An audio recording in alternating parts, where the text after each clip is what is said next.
If you want to find wildlife, there's nowhere better than your local tide pools.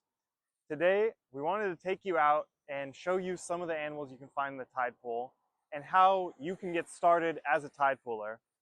Unfortunately though, the tide pools are closed today. So we're going to improvise a little bit and kind of talk here on the beach about those unique animals and about safety when you're out there looking for them. I want to talk a little bit about tide pool safety. The most important thing is, if you have a shellfish allergy, you want to make sure that you cover your hands with gloves. There's a lot of shellfish out there, so it can be really easy to interact with them. The other important thing is that it's super rocky. You want to make sure you're wearing the proper footwear. Neoprene booties like these are perfect for tide pooling. Crocs will also do. You just want to make sure that you're protecting your toes. But in the event that you don't have anything, sandals will do. Just make sure you're watching your step, being careful you don't step on any of the animals except for the mussels, and that you're making sure you don't slip, fall, and hurt yourself. The first animal we're going to talk about is the California mussel. And that's not mussel with a C, but mussel with an S. The important thing to know about California mussels is that they are marine mollusks. It's a fancy word for snail. They have two shells that they use to close themselves in together, and they filter food from the water. They're really good at doing that. So they're really helpful for all the other organisms in having clear, quality water. They attach themselves to rock with byssal threads. They're sticky threads that stick to the rocks and hold them tightly in place. If you're a fan of seafood like me, you're probably already pretty familiar with mussels. But the difference between the mussels you get at a restaurant and these guys is that they should be left well alone. It's important that we allow them to do their job in clearing up the water. You also don't want to eat them. These mussels, like I mentioned earlier, filter in all the good nutrients in the water, but they also collect all the bad stuff. Any mussels that you find that are near urbanization are going to be full of toxic pollutants that you don't want to consume. It's better that we leave these guys here to do their job and stick to the oysters and mussels that you get at the restaurant. One really key reason to leave mussels alone is because they're the primary food source for sea stars. What sea stars will do is they'll wrap themselves around the mussel and open them up using their strong arms.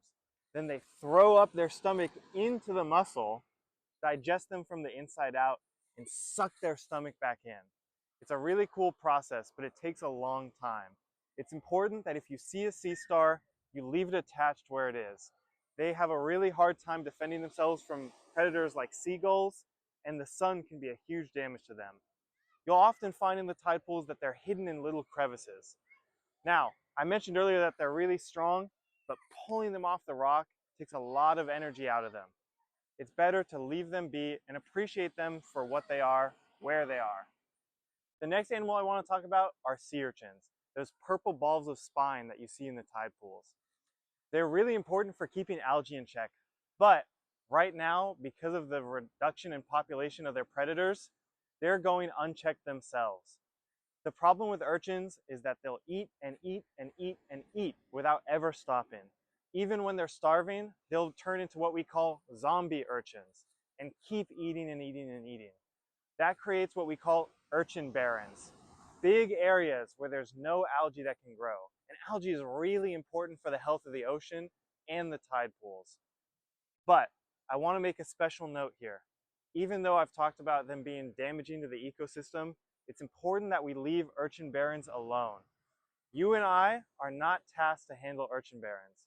But I promise you there are scientists out there that are looking into researching these urchin barrens and removing the urchins where they need to be removed. Remember, at the end of the day, we're visitors to the tide pool. We want to leave everything as we see it when we arrive. The last animal I want to talk about are chitin. They're marine mollusks, similar to the mussels we talked about earlier, but instead of having two shells that close themselves in, they have a series of plates on their back. What's really fascinating about these guys is they have hundreds of eyes dotted all along those plates. It's not just light sensors, it's true image creating eyes, just like you and me. A little creepy when you think about it, but I promise it's really fun. What's important is, even though they're armored, we want to make sure we don't step on them. because dislodging them from the rocks can be really dangerous for them. That's all I have for today. I hope you had fun learning about the tide pools, and I encourage you to go share the information with your friends and family. If you want to go the extra mile, I encourage you to go pick up an identification guide from your local bookstore, or you can make one yourself using resources from the internet. All right, enjoy tide pooling.